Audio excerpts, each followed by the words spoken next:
impact, and then the environment was cleaned up. The first time I was hearing about this stuff, it was totally new to me. Edeh with Social Impact Consulting.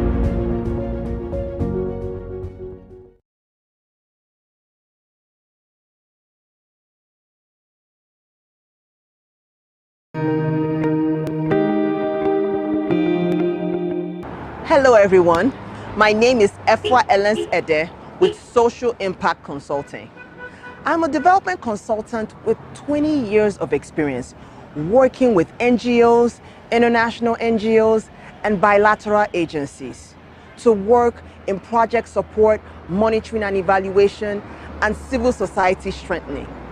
So now, I saw that local NGOs lack the capacity to manage large-scale projects, which can in turn impact their various communities because they have the connection based on their backgrounds. So this made me create this channel so that I can add value to you for free once you subscribe to this channel and get notified of upcoming videos. I look forward to hearing from you.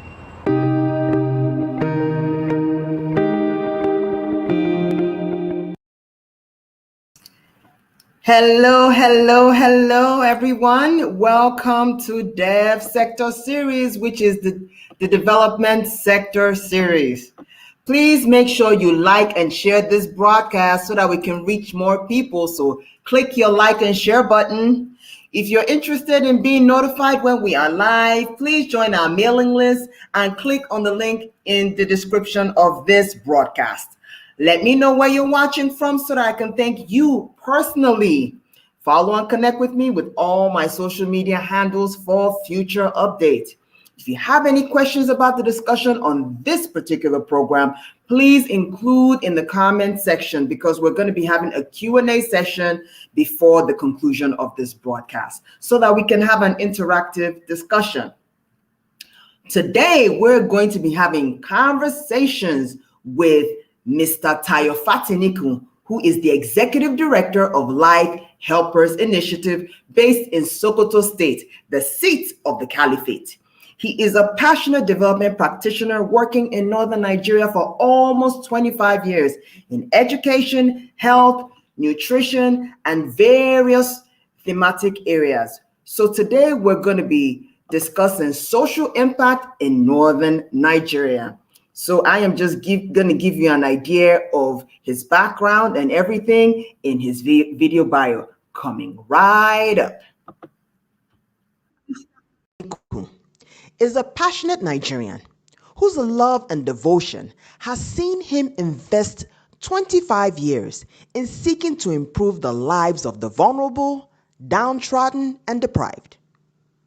His journey in northern Nigeria started on the platform of the National Youth Service Corps, NYSC, and he worked with a group before starting out Life Helpers Initiative in 2004 in Sokoto State. It now has become a leading nonprofit with offices in 7 different Northeast and Northwest states in Nigeria, with national and international organizations. He is working on various social development interventions in health, education, livelihood, governance, gender, peace building, and agriculture. He has been able to build strong social networks with being a membership of various networks and organizations of civil society across different sectors. Allow me to introduce to some and present to others Mr. Tayo Fatinikun, the Executive Director of Life Helpers Initiative. Hello, Mr. Tayo Fatinikun. How are you? Thank you so much for coming. Good afternoon, and it's nice to see you, Efua. I want to thank you for what you are doing for the civil society as a whole. It's been very powerful. Your influence is growing, and I hope that you continue to work stronger and stronger. It's good to be here. Thank you so much, because I just, it's something you noted that because I just realized that some of the most passionate and brilliant folks like yourself that have been doing this work for many years, and folks that are just starting off that want to become impactful like you. There's a bit of a disconnect. So, hopefully this platform would, just kind of be that transition so that it shortens the learning curve for folks. So again, thank you so much for your part in really enhancing the sector. Thank you. No problem. So let's get started, sir. People have been looking forward to this. So what made you decide to focus on impacting beneficiaries in northern Nigeria? Well, my just as you mentioned in your opening, it's a journey, and it started first from NYSC, but naturally it started from my growth. As a boy growing up, I was a member of the Boy Scouts, and during the weekends we go on community development, cleaning areas and things like that. I grew up into the Manowar. There is this group called Manowar, and we were still doing community service. And during the course of NYSC and the group I worked with a little in Sokoto then, we were really reaching out. So I remember those times I would go to Lagos. I used to live in Lagos.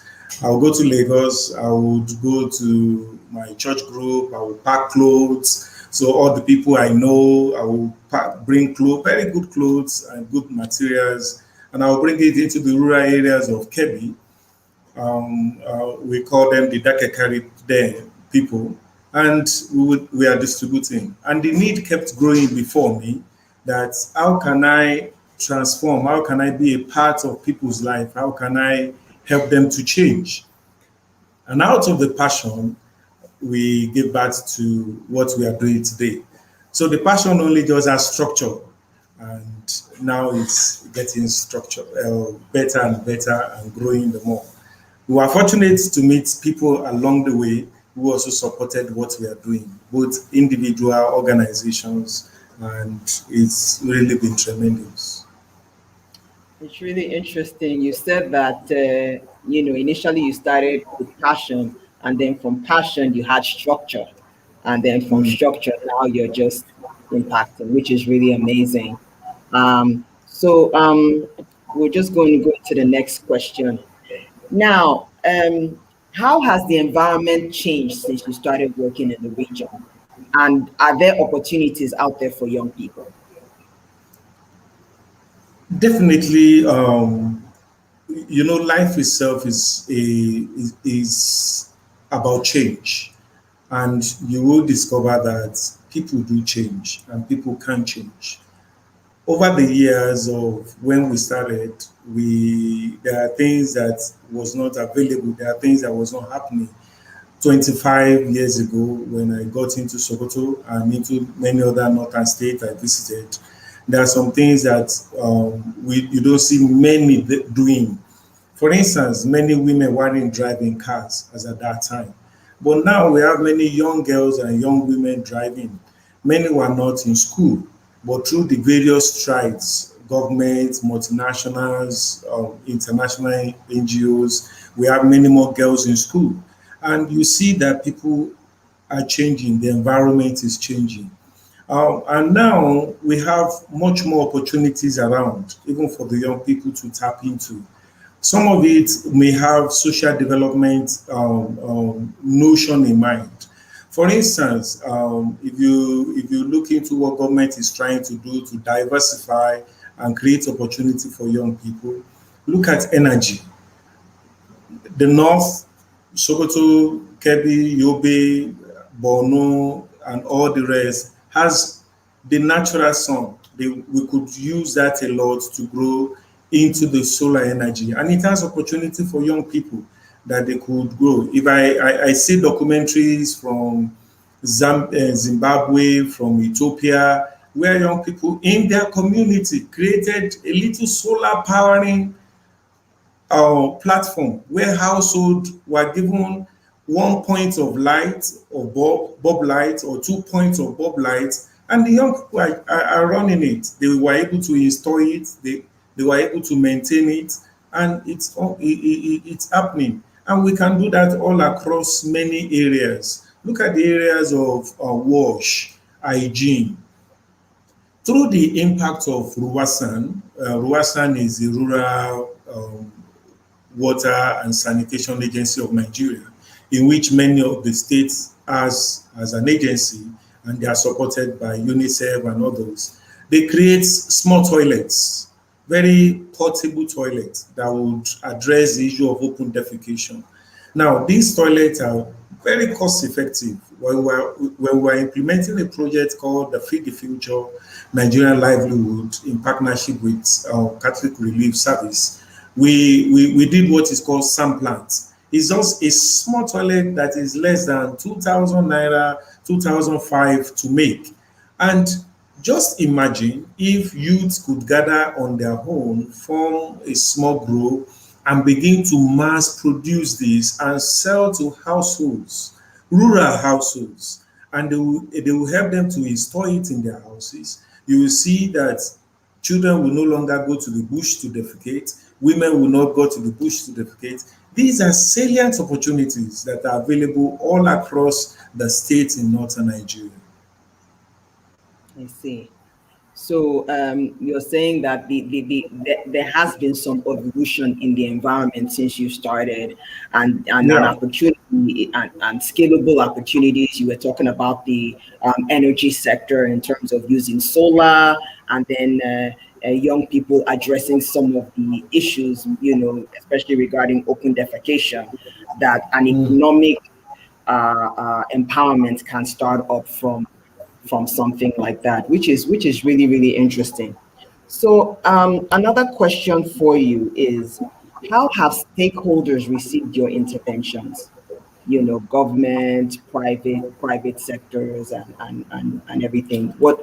How have they received it? It's been very positive.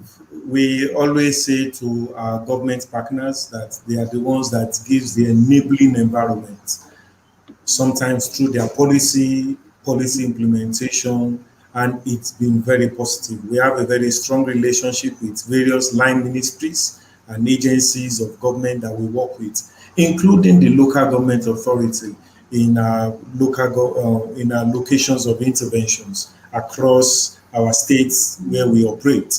And it has been very positive. Many of them has been willing.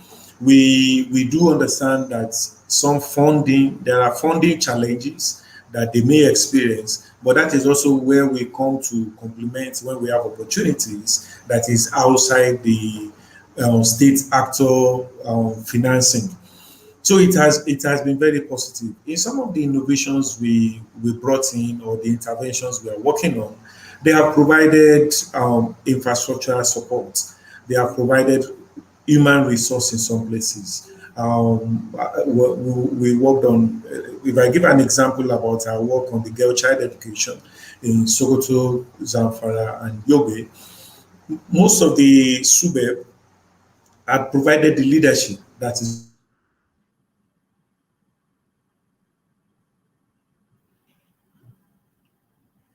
Okay.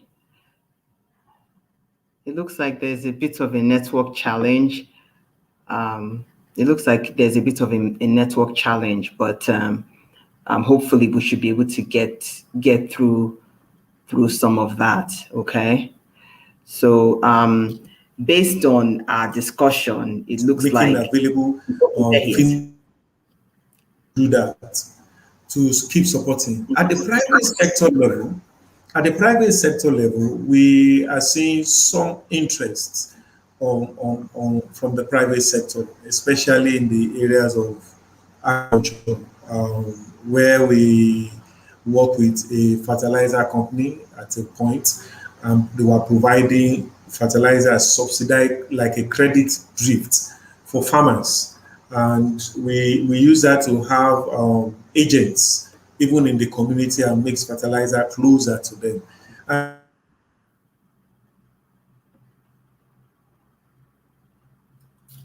okay. Looks like we're having a bit of a network issue. As you can see, the field office is in northern Nigeria, so Maybe there are a few network challenges there, but hopefully we'll be able to get him back on shortly. And it is Okay, possible there he is. that among the youth folks. So we could look at that. For instance, Sorry, Mr. T. Mr. T, Oh, you kept breaking up. You kept breaking up a bit. I think there are a few network challenges. Can you start okay. from the start in terms of your question? How stakeholders have received your interventions? It looks like it was breaking up a bit, so that we can really take the richness of your discussion.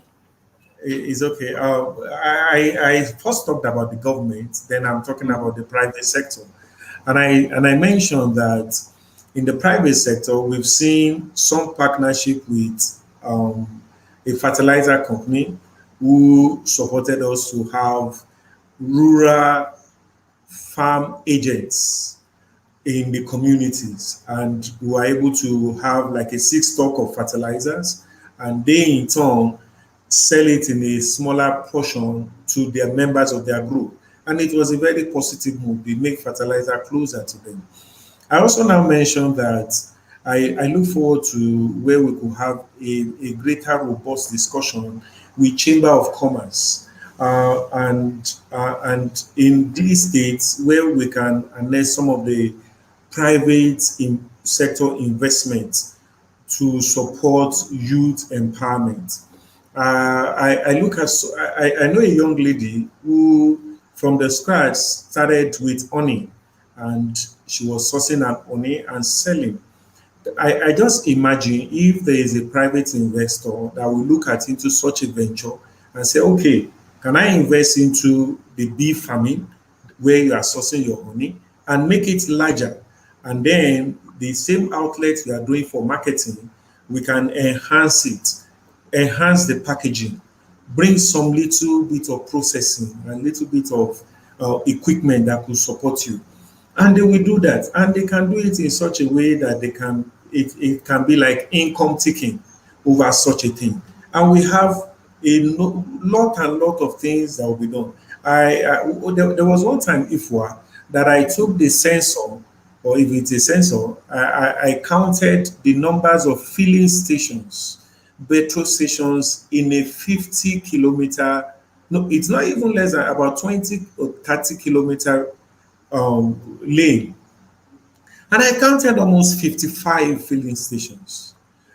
And the best person they could employ in those 55 filling stations is maybe 3 people, 2 attendants, 1 security person, and then they are selling fuel, some are not selling. And I just look at that investment. What would happen if the private sector turn around and say, okay, we want to invest such an amount into things that could support young people and they will become better. It becomes a catalyst for us. You may not know, but there is this many years of business of a man called Malam Sambo Fishery. Malam Sambo Fishery has a refrigerator truck, very long truck, and they bring in fish, iced fish from the south and the west into the northern states. It is called Malam Sambo Fishery. That is from their truck. Now, most often this truck goes back, which is a refrigerator, goes back with nothing. How does it look like if we have standard abattoirs that processes meat and we also put it in those refrigerators and go to Abuja and sell to all those stores in those malls, in ShopRite and Sahad and every other malls around? Now, the abattoirs that will be set up around us in the northern area, we have youths employed, we have people, we have value chain all around it. And at the end of the day, it will also make available leather materials from the animals. And with the leather material, some of the leather activities that were going on so many years ago could be revived. And young people will be making leather bags, leather sandals, palm slippers for men, for women, and you create a catalyst of change. These are what private sectors can do for us. And I really look forward. I appreciate what Dangote company as a group of companies doing across the nation, but I believe that this is also what could be done as a social cause. Interesting. Interesting. Yeah, so what you're so from what I'm hearing is just various ecosystems. You get what I'm saying? Mhm. So we talked Yeah. about the ecosystem with regards to protein and meat, and then with regards, you talked about the lady that was making honey. You talked about a whole ecosystem concerning that as well. So just providing those ecosystems for more jobs and more economic empowerment for young people, which Mhm. is really, really interesting. But are there conversations right now? Is anything coming down the pike, or it's just is it a concept that stakeholders are taking into cognizance? We started the conversation, and we are hoping that we could um, make it more tangible. We at least have reached out to some people that these are possibilities and these are things that could be done. I don't know how many times you've been. I remember you were once in Sokoto, but I don't know how many other times you've been around. There is one of the beauty decoration that the female makes called hyena. I don't know if you've seen it before. This decoration in the hand. Okay, yes, Um, yes, yes, I've seen yeah, it. they call it hyena decoration, lele in normal language. Do you know that that is in itself, it could be a small scale industry in itself, because there are the chemicals that is used, the color chemicals that is used is an opportunity. The girls that are making, the ladies that are making it, I wish to see beauty salons that they do that. And when people come around, people travel into northern states, they will visit these local beauty shops and they will go and do some of the lovely decorations. You need to see some of these decorations in their fingers, in their hands, on their legs. Very lovely decorations that they do. And it can create opportunity for ladies, for female. It leads to female empowerment. It leads to the change in the balance of family decision making because of opportunities. Look, they look small, but they are opportunities that you could grow locally, and it will address some of the economic imbalances and some of the livelihood challenges that we are having across. So we are hoping to. I really appreciate the efforts ministries of women and children are making across the northern states in order to enhance the visibility and the viability of the female folks. But there are lots of opportunities I see. Okay. That is really something, and a lot of what you've mentioned have to do with innovation. Okay, so now Mm. we're going to talk about the environment and how people are coping with regards to security and how you've been able to come, your organization and social sector have been able to come in. Now, one one of the exciting reasons why I wanted to have a conversation with you is because you've been in the north for over you did not come to the north in response to the unrest in the north. You've been there. This is what you do. So there has been an unrest because of the banditry and Boko Haram, and as you already know the data, over 2 million people have been displaced. How has this affected your interventions, the work that you've been doing? And what do you think can be done to support livelihood? You've talked about livelihoods already, but Mm. given these challenges, um, what else can be done? Uh, the effect of the Boko Haram insurgency, banditry, is massive. It's like reversing progress by 20, 25 years. Its effect on education, look at what is happening around school kidnapping, displaying of children, and all over. it has created a very sorry state, and even within the efforts of our organization in education, in health, and governance or gender has been tremendously impacted. The data are out there, the reports are out there, and in all facts, the psychology, which is even something that we have not been measuring, the mental health, which we have not even been measuring, are all areas that we are yet to discover what is happening to us and what has happened to our people all across. This pandemic in quotes has really also opened up a very wide need, and also provides us an opportunity where we could see how to do things better. We appreciate the various international initiatives to support state governments across, the state government pumping in funds to support the IDPs and so on. But we really need to come up with some other creative and innovative ways of doing and supporting the people. In our own little work, we keep trying to develop local content. That means in areas we are working, we identify people whom we can use as like the grassroots system. We train them, build their capacity, provide them with some facilities that could support what we are doing in that community and what they can also do to participate in it.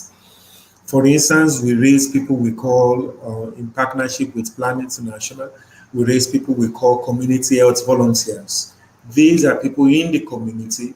We train them in certain area of maternal health, how to spot some child sicknesses and ailments, and the facilities they can link them to or refer them for services. We have people we call mentors, who provide some educational support for our young girls and young girls in the community under the Girls for Girls program.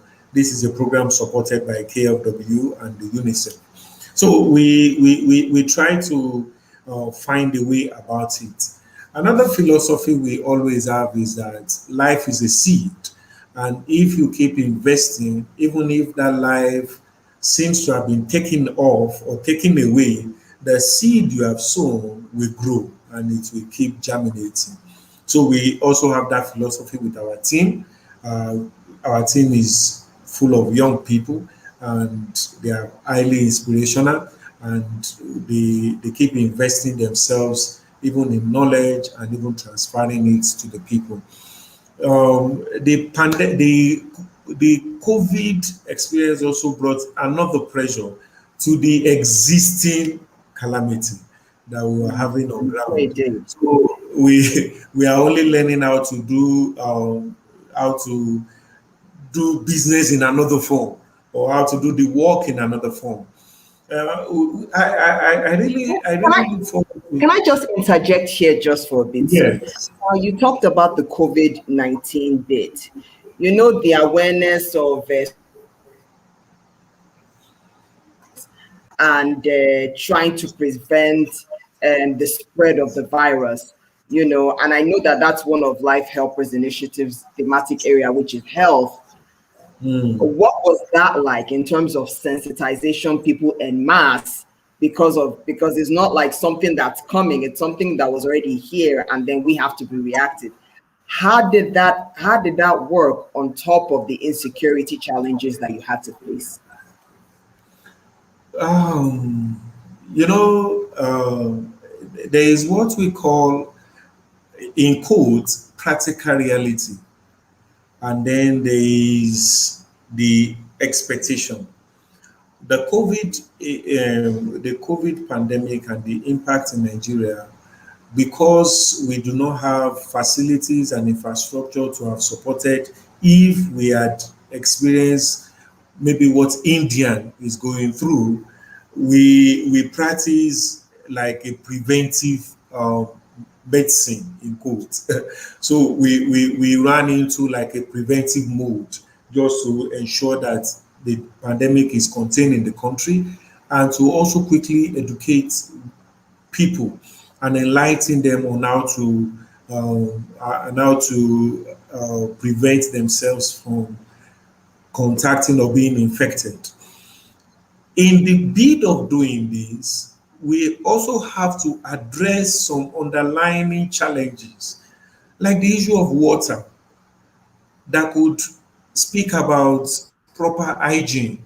Many of our communities don't have water. They rely on streams.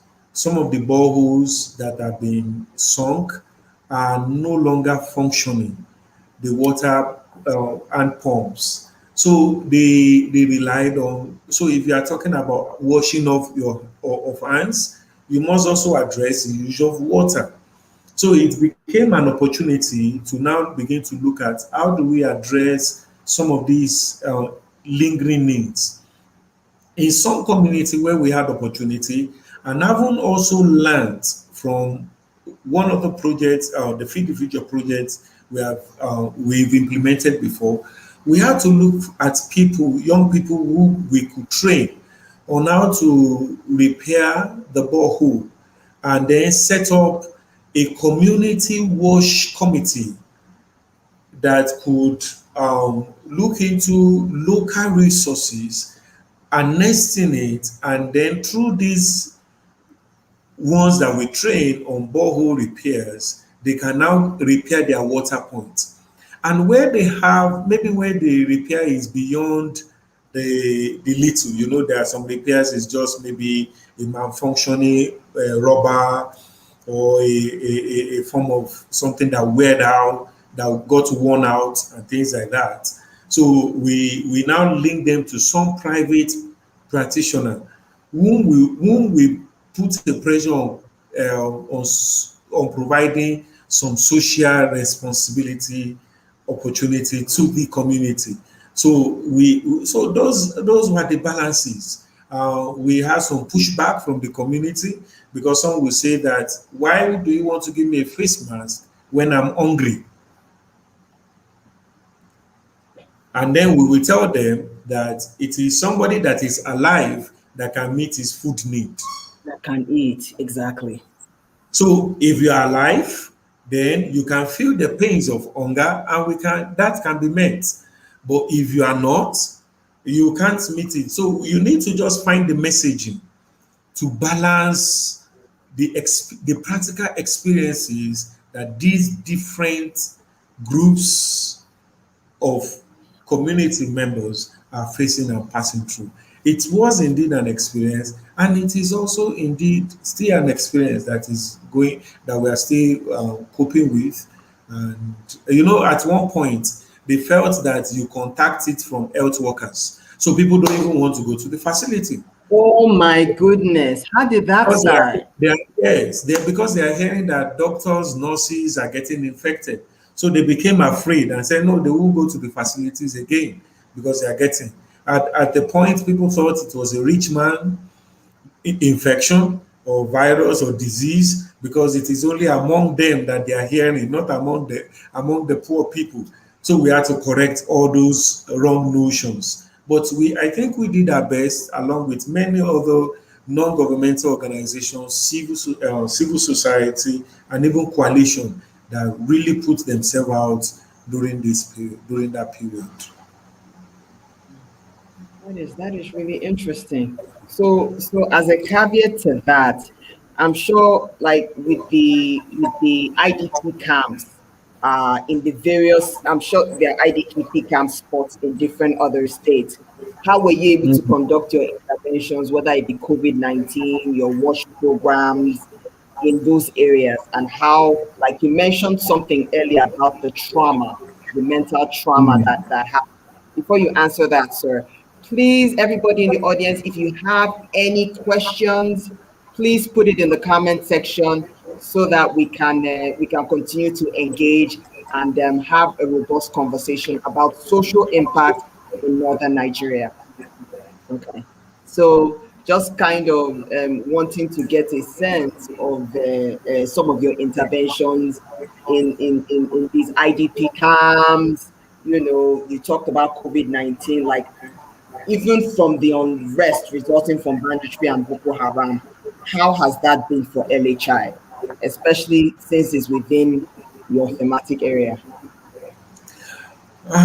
It's during that period it was very difficult. Movement was hindered, but thankfully because we are development advocates, so we had opportunity to have pass to do what we want to do in different states of the country, and also to keep supporting people.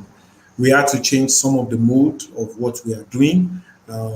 Maybe practice social distancing, teach the people how what it means to social distance, and we also had to change some of the structures of our engagement. We had in so many states a group of people we call the group savings and loan associations, where it's a livelihood platform.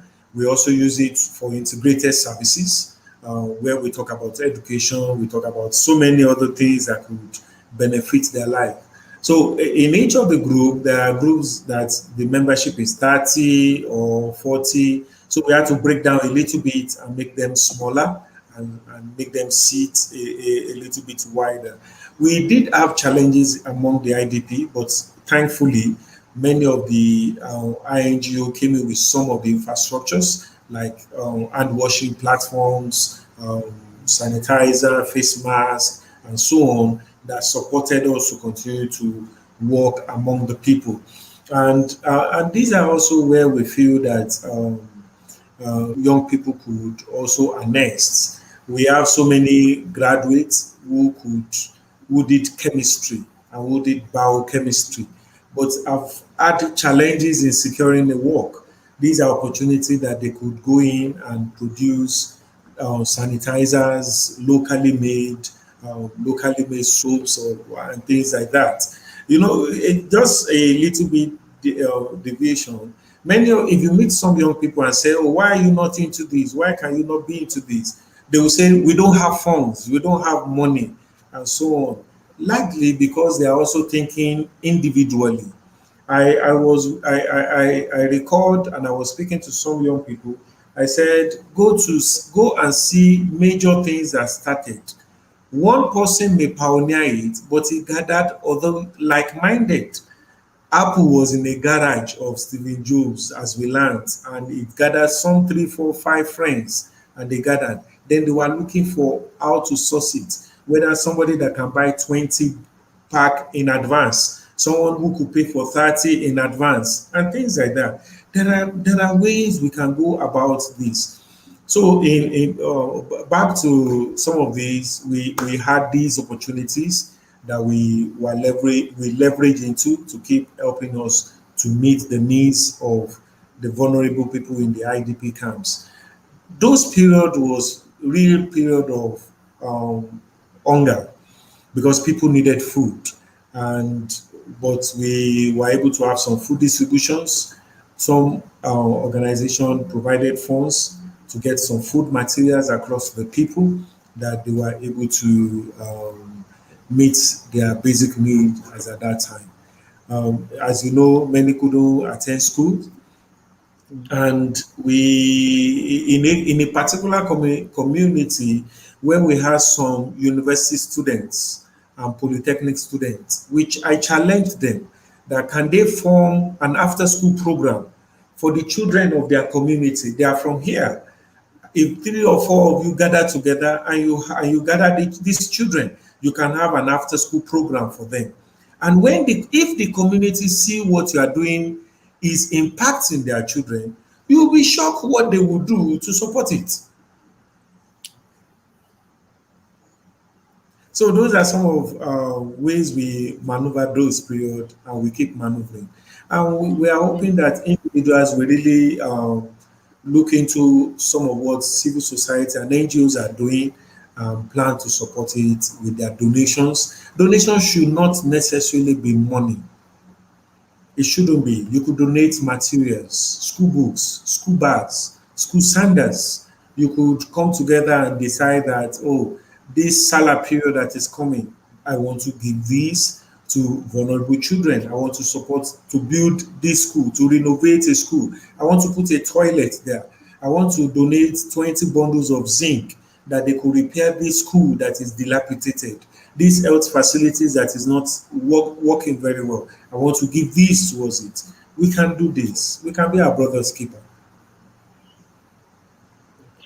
Interesting. Thank you so much, because like that even transitioned to kind of where we come in terms of in terms of providing support to maximize social impact, because Life Helpers Initiative, you guys have been rock stars out there, in the north. Just, I mean, anytime I think the couple of times I saw you in Sokoto, you were always going from one town to the other, going from one state to the next. So just well done for what you do.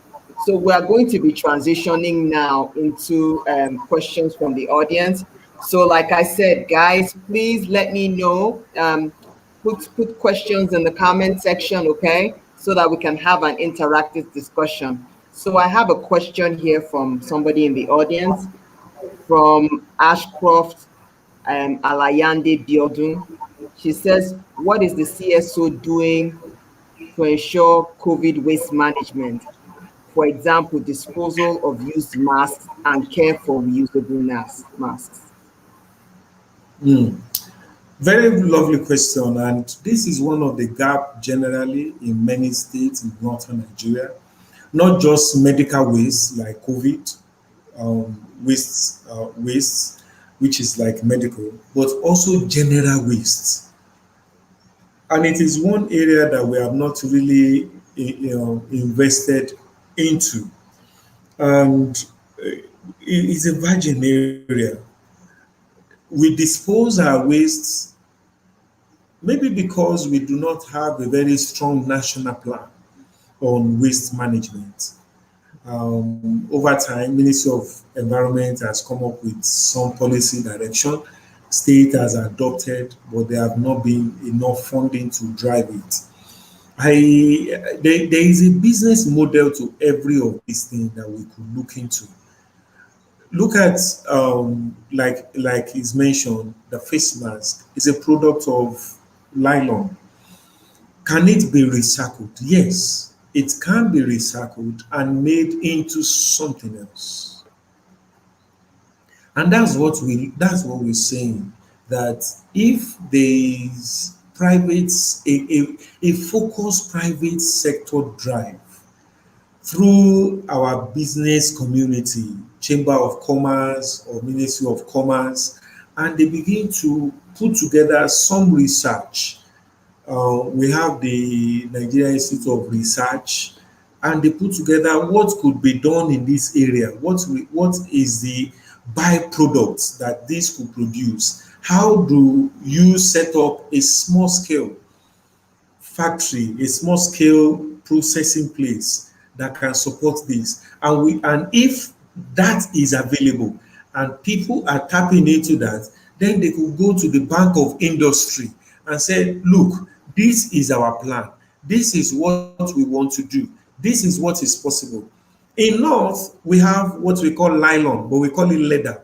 You know, our nylon, we call it leather. If you buy 15 naira worth of anything, you will be given a small black nylon or leather, as we call it here.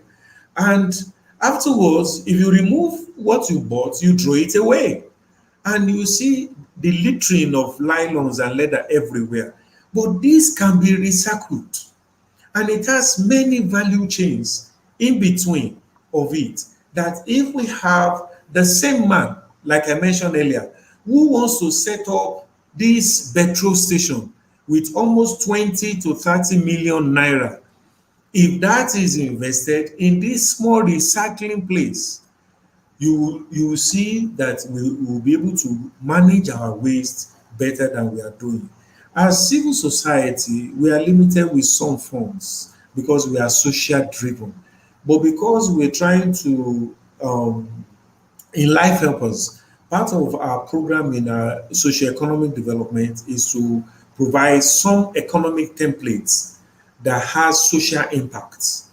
And that's why we've come about this, and we know it's possible that it can become reusable in many other ways. Interesting. Interesting. So, also, there's another question from Tosaye. This is on YouTube. She says, "Where can I find credible NGOs to work with?" Tosaye, I don't know whether you are in the north or what region you're in, or and she said to volunteer with as well, to volunteer or contribute to. We are everywhere. Wherever you're calling from in Nigeria, NGOs are everywhere. The names may be different, the focus may be different, but we are everywhere. And one of the things that I am thankful for is that we have a very active civil society in this country across thematic areas, and you can volunteer your time with them. I tell young people, some of them complain and say, we want to go to work somewhere. They tell us that bring 3 years experience, bring 4 years experience. Where have we gotten the experience from? And I asked them, how long have you finished school? They said, I finished school since 3 years ago, 4 years ago. So what have you been doing? I've been sitting at home. So if you are sitting at home and you are not generating any income, you are not making any income, why don't you volunteer that same time into an organization who may not necessarily be able to provide you salary or provide you an income, but you will have generated experience. You would have added up value to yourself. So we're gonna touch on this one question. We're gonna have to round up quite shortly. It says, what is the criteria for your choice of interventions? What areas of focus in your interventions? Are there any veterinary healthcare interventions offered by your organization? Considering that a good percentage of the Northerners depend on livestock production, this has good prospects of impact in the North. I think you touched on that a bit, especially when it became, I think you talked about leather, if I'm not mistaken. But, I think the more holistic question, Akinwole Daniel. Yeah, thank you very much, Daniel. Largely speaking, we have an intervention in the area of agriculture that speaks to small ruminants and agriculture education and developing the value chain and linkages to markets that we provide. So we have that and we do that. There are times we work with students of the veterinary medicine at Usman Danfodio University, and sometimes we also work with the veterinary sessions, generally of the Ministry of Agriculture or Animal Health in some of the states we are working in. Because some of our beneficiaries, we also encourage them to keep small ruminants in their houses. If I have a male goat and I could get 2 female goats with it, in the next 6 months, I could have from 3, I could have 6, I could have 7. And when I'm in need, I could sell and it will provide for my needs. So it's also an household economic plan that we do with this. This is available. And this opportunity is also available to you, not only with us, but with some other organizations that are also involved in livelihood. Because small ruminants, it's one of the ways we have kept household alive and kept them going even at these difficult times. Because they are small goats and sheep, they feed around and they are able to provide for the needs of the family. They needed protein sometimes, and they needed cash even when they sell some of these other things. The choice of intervention may also depend on the needs of the people. As an organization, one of the things we do before we enter into a place is what we call community scan. It's just like a scope a scoping mission to look at what are the issues there, who are these people, what are the issues, social issues among them, what are the ones that we could address, what are some of the root causes, and then and the aftermaths and what those causes bring. We have what we call in development the problem tree, and we're able to plot on the problem trees, and we now say, okay, if what we can do is this and this, and what we can leverage on others to do is this and this. So we do what we call community scan to see how we could plug in. And then there are also times that you could look at the need of the people, even when they do not see it or see the opportunity for it to be met, and you want to bring that opportunity. Many years ago, I saw one advert from Bank PHB then. I don't know the name of the bank now, but it used to be Bank PHB, maybe Heritage Bank now or so. They said there could be a time that cars will be running on water, and they have started thinking about that. It's an advert, some few years ago, that they have started thinking about when cars can run on water. And that is what we are also doing. We can bring innovations even to development as we have it. Efua. Interesting. So that is really something. That was quite an extensive question. So I'm just going to transition into your final thoughts, sir. There is another question, but we're running a bit out of time. But let me just see if you can just let us know your final thoughts about social impact in northern Nigeria. I really want to talk to young people in closing that there are opportunities. Don't seek to go it alone. You could join together. You could find partners. You could find colleagues. You could harness resources from people all around you to do what you want to do. You could start an initiative. It may not necessarily be a charitable one. It could be an income generating one that is not profit taking. That could be done. In Nigeria and in the north, there is a need for us to come up with social drives that can complement what government is doing. The government, the state government all across our states, they are putting in all their efforts. But we need to come up with a part. And we need to support one another.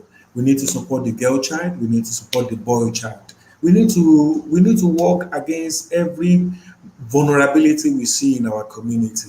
Child protection is a need that we must rise on. And the dignity of humanity, that is all about us. That is all about our lives. That is all what we could give back to our community. And at the end of the day, when it's time for us to rest, it's time for us to leave the place, you will be able to say, I have played my part, I've done my best, and the baton is for the next.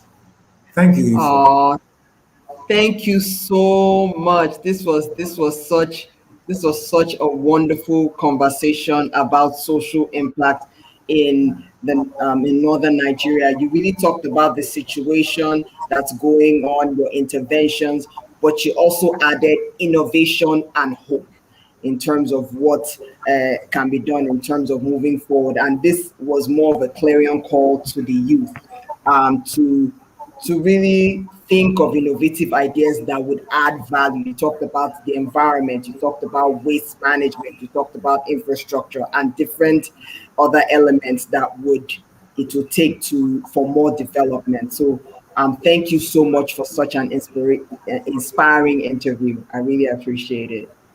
Thank you so much for having me. I look forward to some other opportunity where we could share Of across. course. many- You're not a stranger. You're the friend of Devsectorseries. So thank you so much. Thank you also. And I keep coming the good works. It is adding value to what we are doing. It is helping us also to have visibility in the social media platforms. Thank you. Thank you so Well, much. Have a good one. Take care. Bye bye. thank you. Bye. Thank you so much. Thank you so much for watching Devsectorseries, y'all. I'm sure you enjoyed our conversation from our guest, Mr. Fatinikun, who is the Executive Director